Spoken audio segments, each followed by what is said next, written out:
Whether you believe you can or you believe you can't, you're right. Let's talk about mindset. What's up, y'all? My name is Elia. I'm a mindset coach, and I talk candidly about my journey as well as share tips to encourage growth and healing and uplift anyone who may struggle to feel seen. Mindset. Mindset. Right? We keep hearing this word, and honestly, sometimes it feels a bit cliche. I'm not even gonna lie to you. But it's so important. It's such a powerful word if you really deconstruct what is behind mindset. So your mindset really in a nutshell is just what you believe to be true, what you hold to be true, which informs what you do, right?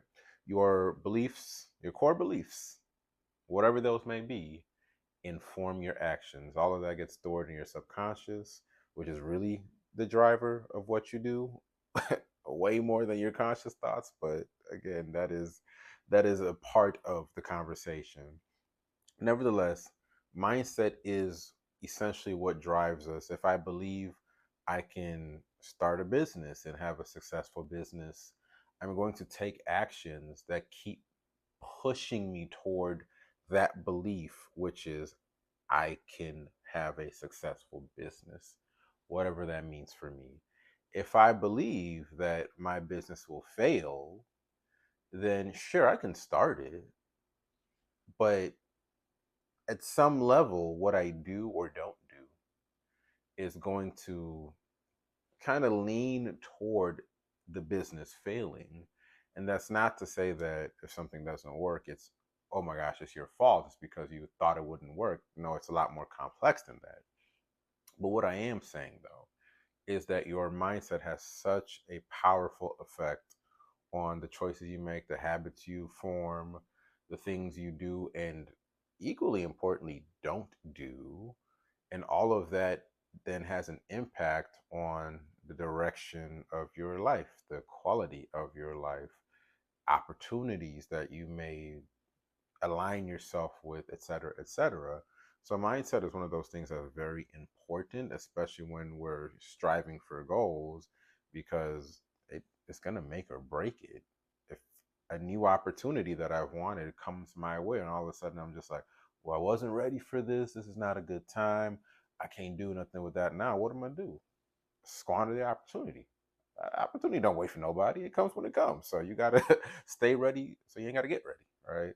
But anywho, mindset is again one of the most important things. And what I found through my journey and through with the people I work with, my clients, is that often when there's a struggle to address or shift mindset, what's really going on is that the core beliefs about self haven't been uncovered, identified, examined, and dealt with.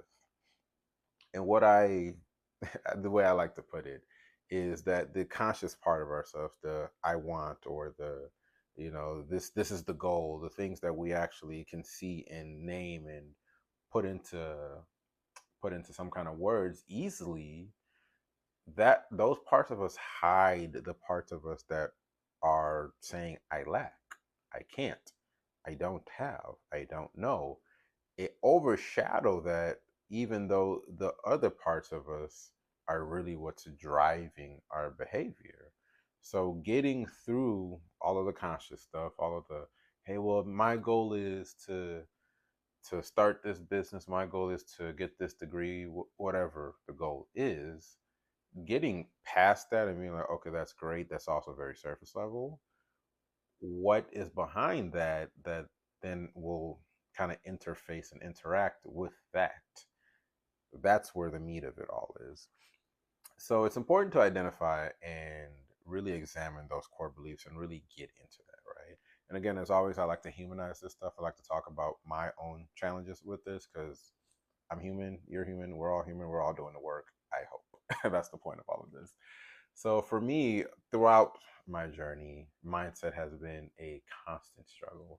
I've started several businesses. I have done things, tried things, this, that, and the third, whatever. And as time progressed and I had experiences of failure, I had experiences of embarrassment, I had experiences of being told I had I'm not good enough, people treating me poorly and me accepting and choosing it, which is really self-betrayal, which is its own thing. At some point I realized that I later realized that I actually started to feel broken. I started to feel broken because I couldn't understand why I kept attracting these negative experiences, and found it so hard to just like find a consistent level of joy in the things I was doing, the people I was doing it with, the places I was at, et cetera, et cetera. I felt like I felt broken.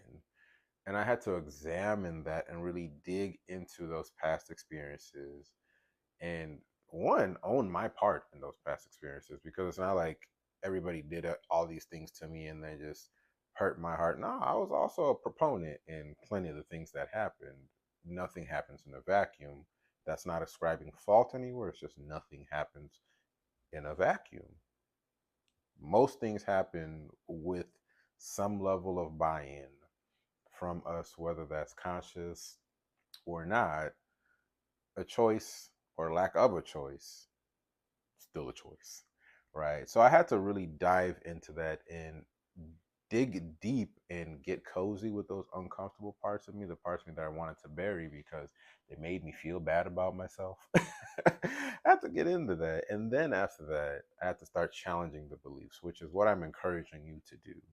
First, dig into the beliefs, and then start challenging the beliefs with evidence, evidence of accomplishments, things you've done over the years, even in moments when you weren't quite sure how you were going to pull it off. Challenge those beliefs and those feelings with things you've had to overcome.